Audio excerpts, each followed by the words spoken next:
Welcome, everyone. It is my pleasure today to introduce a wonderful professor of mine, Dr. Virginia Gardner Troy. She was my undergraduate professor in art history. I was, however, a painting and sculpture major at that point. But she really instilled in me kind of just a love of the history of art and helped me understand how artists could and should and did and always will look towards art history to inform their own work. Dr. Troy received her PhD from Emory in 1997, and Clark Poling was her advisor, also working with Rebecca Stone. Her dissertation was entitled Anni-Albers, The Significance of Ancient American Art for Her Woven and Pedagogical Work. Dr. Troy is particularly interested in textiles. Her scholarship examines the role and significance of textiles, including non-Western textiles, in shaping modernism. Her published works include Anni-Albers and Ancient American Art from Bauhaus to White Mountain, The Modernist Textile, Europe and America, 1890 to 1940, and the forthcoming Dynamic Design, J. Hambidge, Mary Crovatt Hambidge, and the founding of the Hambidge Center for the Creative Arts and Sciences, which will be published this year by the University of Georgia Press. We are so thrilled to have Dr. Troy today to give the talk discovering Anni-Albers and Ancient American Textiles, also because she was Clark Poling's student and also my professor. And this idea of student and professor relationships, as I've talked to so many people about Clark Poling, is such a very special thing. In their history and in mine. So I'm really looking forward to this talk. Please welcome Virginia.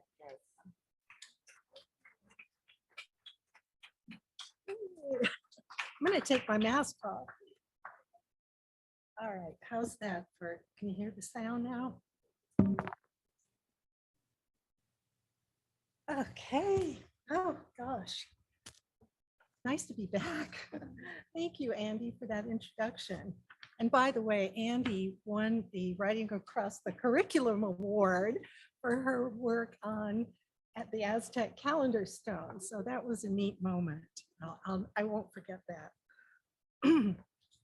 So I'm going to talk today about my years as a grad student here and the impact Dr. Poling had on my studies and subsequent career, especially my research on the woven work of Anni-Albers and her admiration for pre-Columbian textiles called Andean textiles. Whoops. So I was really fortunate to begin my graduate studies in 1992 when Dr. Poling was championed as a scholar of the Bauhaus, having written Bauhaus Color in 1975 and Kandinsky's Teaching at the Bauhaus in 1986. These books were important because he looked beyond the surface fascination with the Bauhaus school to study the institutional organization, classroom pedagogy, and student work. He did this by delving deep into archival research and presenting the facts as he saw them through his discerning eye. At the same time, I took a class with Dr. Rebecca Stone on Andean textiles and became instantly fascinated. Her 1992 book, To Weave for the Sun, Andean Textiles at the Museum of Fine Arts, Boston, was important because she analyzed both the textile technology down to the fibers and dyes, and how and why the weaves and patterns were valued by the culture. Here's a student work from the Bauhaus on the left, and a discontinuous warp and weft tie-dye fragment from a Wari tunic. I should note that Dr. Poling wrote his dissertation on color theories of the Bauhaus, and Dr. Stone wrote her dissertation on technique and form in Wari textiles. They expanded their range of scholarship while I was at Emory to include Dr. Polling's examination of surrealism with his surrealist vision and technique, and Dr. Stone's examination of subjects beyond textiles in her Andean art from Chavin to Inca. Two publications that I had the opportunity to assist with a little bit. These professors, both accomplished writers and scholars, were instrumental to my understanding of art history. From them, I learned how to think and write about art history, and I'm grateful for their mentorship. Other highlights of my time at Emory include the course Primitivism and Modern Art, co-taught with Dr. Polling and the late Sidney Casfier, and my study abroad opportunity in Paris with Dr. and Barcelona with Dr. Polling and Dr. Rohr. These challenging courses involved looking deeply into the historic, economic, and cultural context of art over time.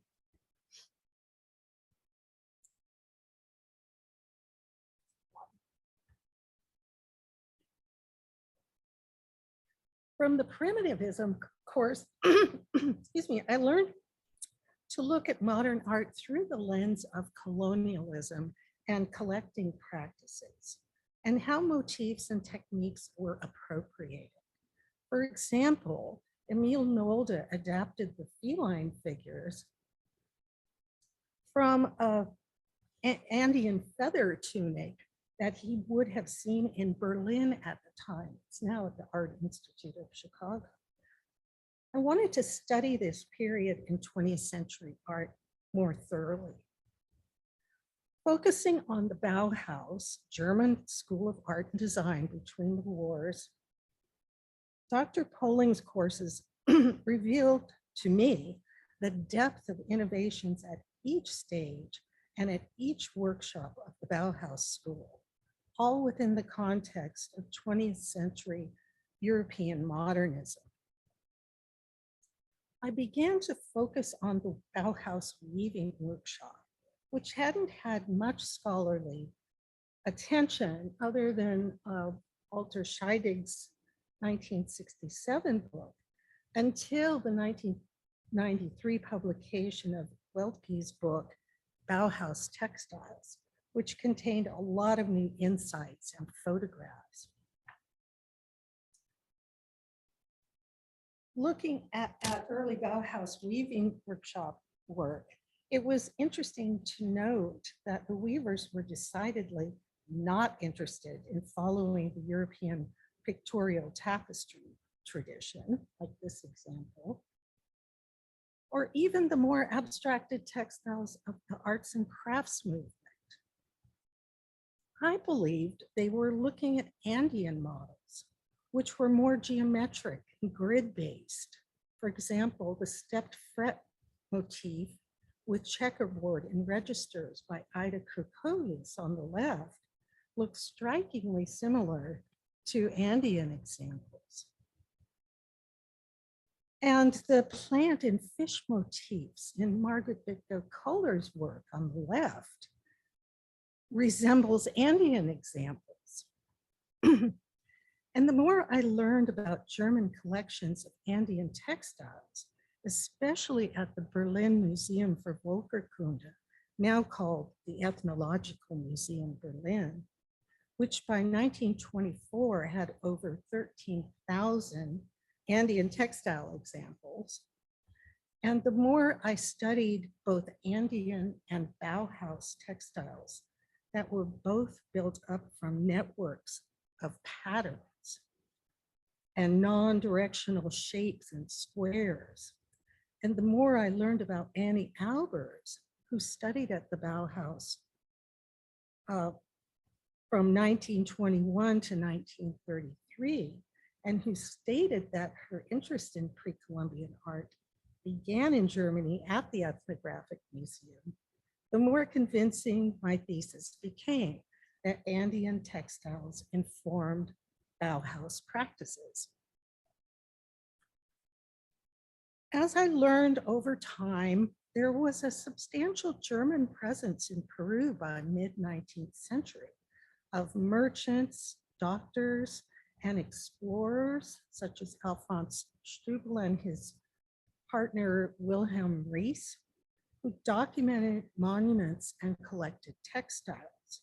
Those textiles would have been wrapped around mummy bundles, buried and preserved in shaft tombs in the dry coastal desert. Rees and Strubel dug up over 500 mummy bundles and published a 3-volume record of their work, noting that the textiles indicated a high level of development. They sold 460 textiles to the Ethnographic Museum in Berlin in 1879, including this wari tunic, only half of which survives, but it was clearly a high status tunic depicting staff-bearing figures and red stripes created from the dye of squished cochineal bugs found on prickly pear cacti. Here's a detail of the complex composition of alternating winged staff-bearing figures. Upon examination, one learns that the warp threads, which are typically vertical, are horizontal here, and that the color-bearing weft threads are vertical instead of horizontal. This means that the tunic, if envisioned unfolded from the weaver's perspective, was woven sideways in 2 parts on perhaps an upright or horizontal loom.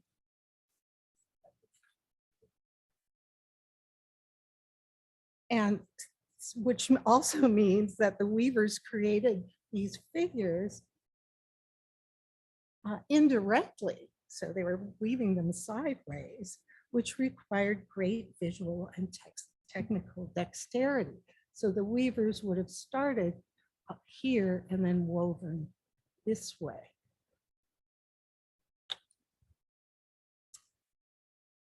The most important collection of Andean textiles at the Berlin Museum came from a German named Wilhelm Gretzer.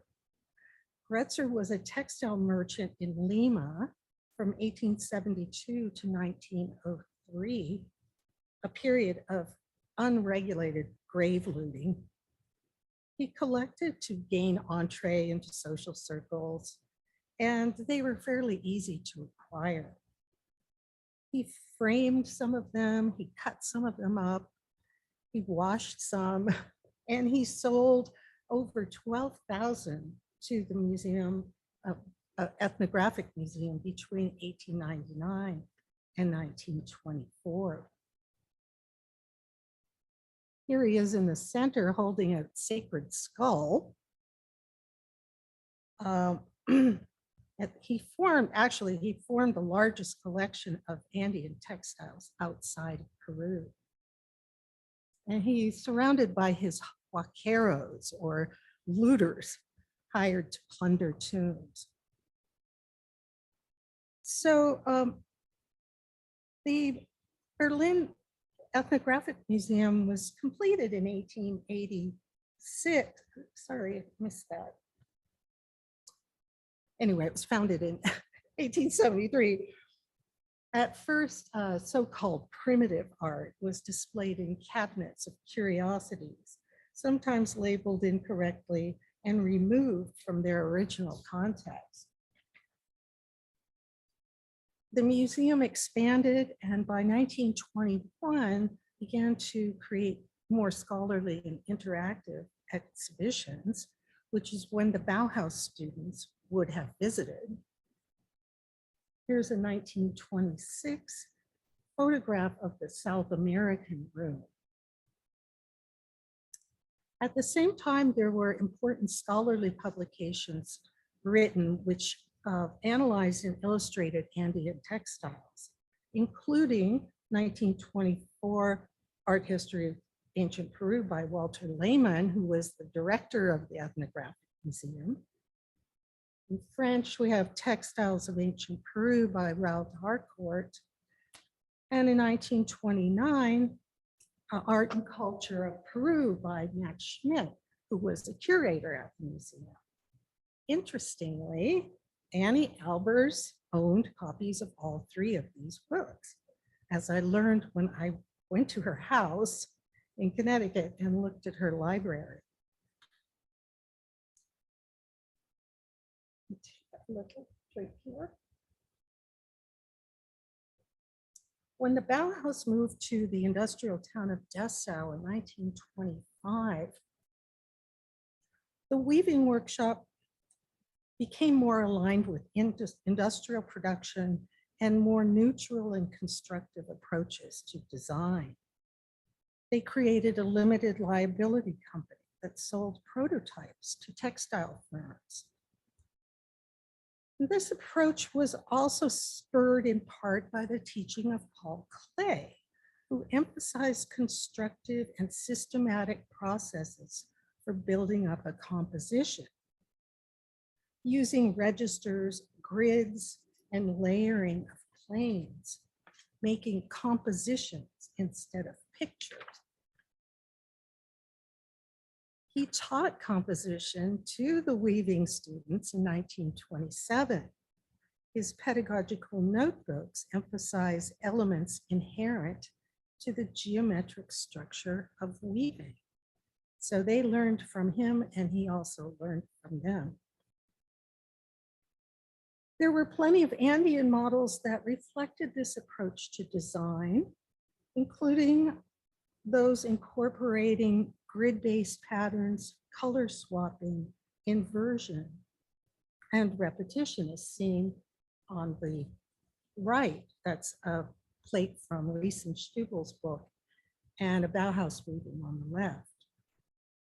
Or those examples that had strong figure-ground relationships, where the background and the foreground are interchangeable.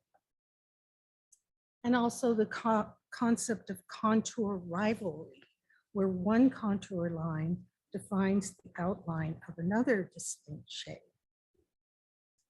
And those textiles showing complex patterns and complex structures, such as this discontinuous warp and weft example, for which the warp and the weft of a shape are woven independently from the other shapes in order to intensify color and show high intensity skill. This is something Dr. Stone referred to as over-determination or over-the-topness. The Bauhaus weavers would have seen Andean textiles that were both visually dynamic while having a utilitarian purpose, such as this bag you're seeing either side of the bag, or a set of scales woven from fiber, or a record-keeping device called a kipu. Anni-Albers referred to the knots and threads of Andean textiles as transmitters of meaning. Most of these textiles were woven on simple backstrap looms. As documented by chronicler Guaman Poma, a Quechua nobleman who documented Andean culture for King Philip III of Spain in an 1800-page volume with 400 illustrations. They may have also woven on 4-peg loom, either upright or on the ground. Here's a friar beating a native worker. And most of the textiles were either woven of cotton warp and cotton weft, or a cotton warp and camelid weft, camelid weft being the color-bearing fiber from the camelid family. And on these looms, incredible dazzling tunics were woven, such as this military key tunic. It's called Incat key tunic. And high status tokapu tunics composed of little square motifs called tokapus. This is late Inca, early colonial. And either side of that tunic. Or another example at the American Museum of Natural History, but it was illustrated in Lehman's 1924 book. Or this incredible Wari tunic, once in Berlin, now at the Art Institute of Chicago, and it was also illustrated in Lehman's book. So the weavers had plenty of examples to look at in different places. Andean weavers were also masters of open work or open weavings, which produced lightweight, sheer, and elastic fabrics. And double weaves, which involved two accordion-style planes interlocked to create denser fabric and more intense color. Here's a double weave tunic that was illustrated in Lehman's book. And diagrammed, Anni-Albers diagrammed this technique in her 1965 book on weaving. So I decided to focus my dissertation on Anni-Albers because she admired and collected Andean textiles. She wrote about them and she emulated them in her own complex work. Annie and Joseph Albers came to the United States in 1933 to begin teaching at Black Mountain College in North Carolina until 1949. In 1950, Joseph became head of the design department at Yale. As a 1962 Yale alumnus, Dr. Poling facilitated my research by connecting me to faculty and students who knew the Alberses and provided entree for me to visit the Albers Foundation at their house in Orange, and it's now in Bethany. He also helped with my subsequent research trips to the Black Mountain College Archives, Clay Foundation, the Bauhaus Archives, and the Getty Archives that houses Bauhaus student work. She dedicated on weaving to the weavers of ancient Peru and referenced them throughout her book. She was extremely articulate in the way she connected Andean textiles with contemporary notions of truth to materials and the interconnectedness of structure and design, stating that Peru had one of the highest textile cultures we have come to know.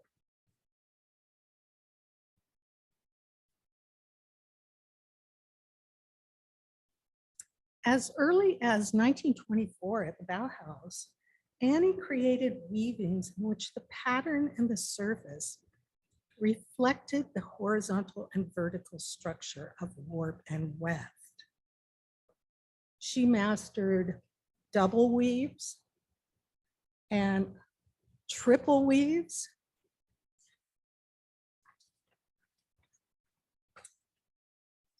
Noting, here she wrote about this. In ancient Peru, double weaves and complicated designs were made by highly intelligent people with no written language who used textiles as transmitters of meaning. Her final project at the Bauhaus was a woven double weave prototype for a wall covering textile with light reflecting cellophane on one side and sound absorbing chenille on the other. It was both visually dynamic and served a utilitarian function. And it was in 1930 manufactured for an auditorium in Germany. They made many trips to Mexico in the 30s and 40s. They began to collect figurines and textiles right away.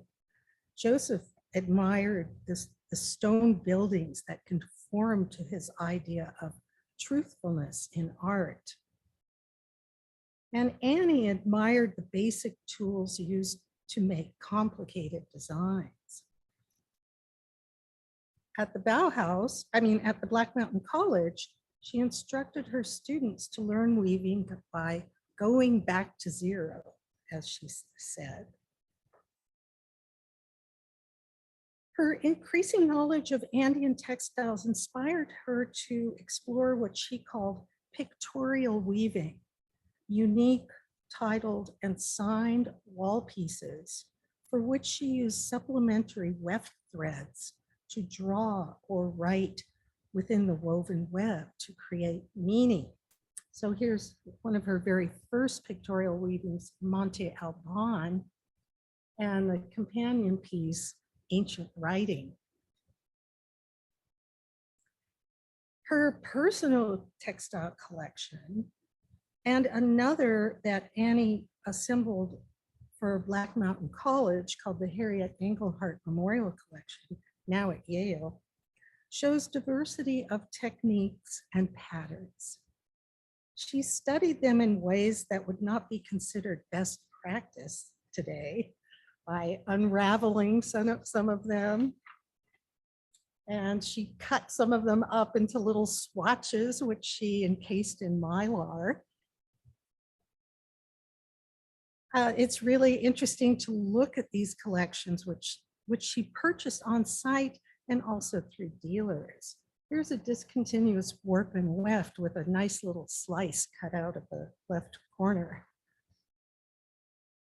Here's a double weave showing contour rivalry, where the body of one bird forms another. And here's a Mexican serape that shows optical dynamism, including the phenomena of scintillation, where shapes and tones appear to blink the longer you stare at them.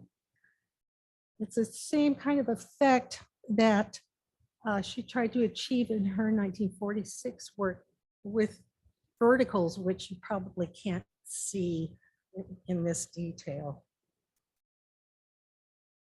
She admired the bold figure ground reversals of Andean textiles, such as this fragment finished on 3 sides, probably a fancy flap. So it's finished on these sides, probably a flap for the hem of a garment. Let's see, a bold effect that she emulated in her 1952 piece, too, a weft brocade weaving based on the grid that was woven sideways. And then she turned the direction and signed it down here. And also for this piece, Red Meander, which is a variation on the stepped fret motif. She believed that threads were ancient forms of text, and she used knots and threads to imply a coded language, such as with black, white, gold, and haiku.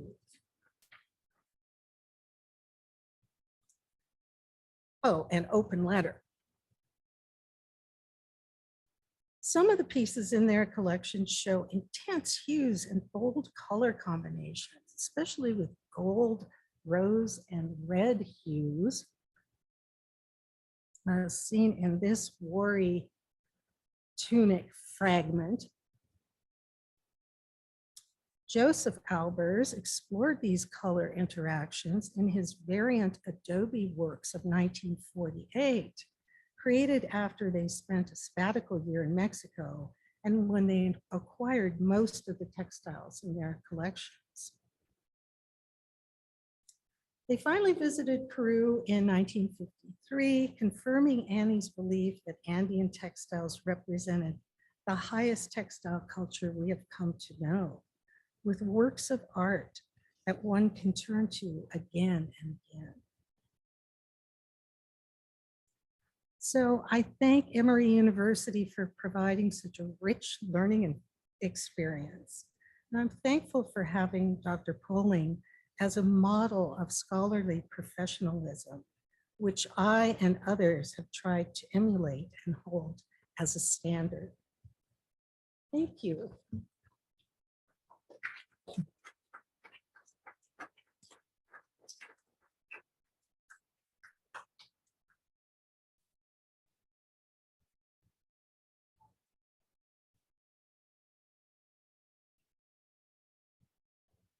Oh, I guess I should turn this back. Yeah.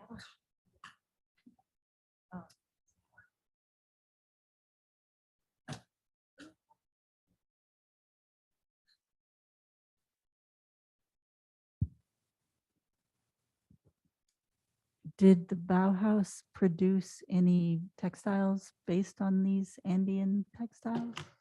You know, in the company where they were weaving for production? Oh, for production? Not that I'm aware of, but there's, elements of it everywhere, I think. Yeah, we've got, I'm turning. All right. It's like double mic.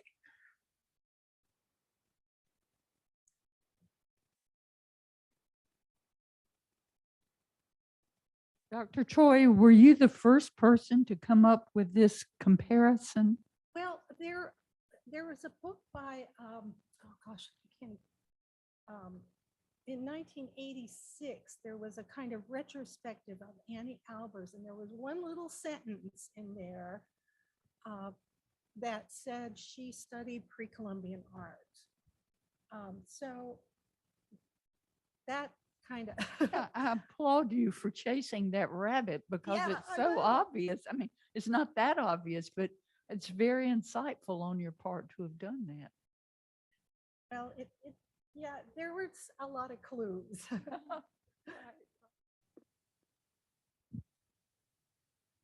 There's a question in the chat that I think several people in the room could answer, but it's, would you talk about your connection to the Hambidge Center? Oh, okay. All right. Yeah, am I being projected on both? You are being Whatever. projected to those that at home on Zoom, yes. Okay. The Hambidge, well, after I got my PhD, I volunteered at the Atlanta History Center, and they just so happened to be having a Mary Hambidge exhibition. And so I went nuts over that and helped them write the catalog and all of that stuff. And then I realized I wanted to write an article about Mary Hambidge. So I got a residency, and I actually stayed in her house up at the Hambidge Center, and then got a piece published. And then I proposed a book in the early 2000s, but nobody was really that interested in the Hambidge Center at that time, or Mary Hambidge. But since then, there's been interest in women of Georgia and also the Hambidge Center and crafts in general. And so there's a kind of resurgence of that. Any other questions?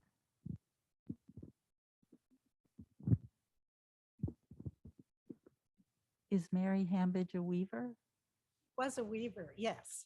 She went, long complicated story, but she went to Greece in the 1920s with her husband, Jay Hambidge, and that she discovered traditional Greek weaving and dyeing.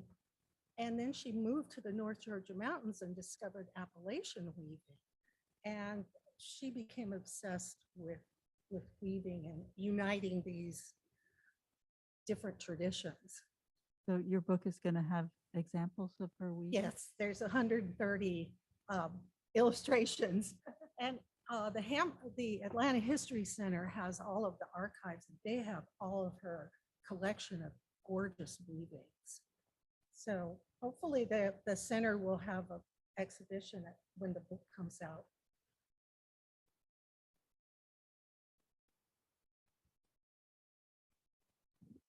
First, thank you for doing a lecture on Anni-Albers, who doesn't get enough attention. Her husband always seems to get the attention. Right. And also for your attention to the weaving workshop at the Bauhaus.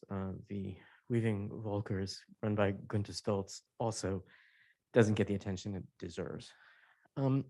You made a comment when you were talking, I think, about Joseph and Annie in the 1950s about their fascination with some of the Andean textiles and their positive and negative aspects. And I'm curious about that because Joseph Albers' teaching pedagogy actually introduced that as composition in his work. And I was unaware of the influence of the Andean textiles. And I'm wondering if when you were studying that particular aspect, did they discover that very early on, that it influenced her and then influenced his way of understanding composition, did you think? Well, yes, yeah, I think they both discovered it at the same time. And you can also see that figure ground relationship in the shadows of the stone buildings.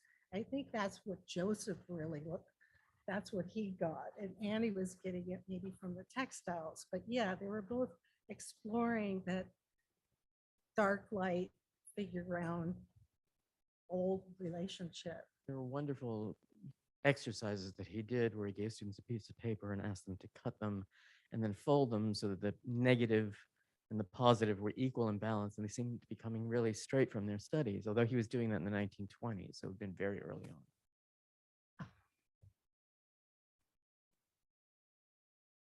Any other questions?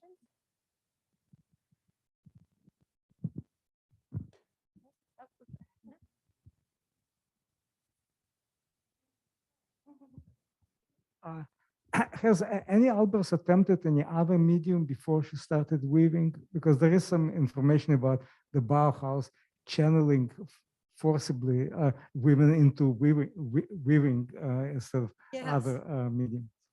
Annie wanted to be a painter and applied to a couple of different schools, but nothing transpired. And yeah, so then she started at the Bauhaus, and yes, they did kind of get funneled into the weaving workshop, although there were some women in the metals workshop. And that's where all the women were at first. And a lot of the women had already learned textile skills, so it made sense for them to go into the weaving workshop. But yeah, it was, 1920s and conservative Germany, so yeah.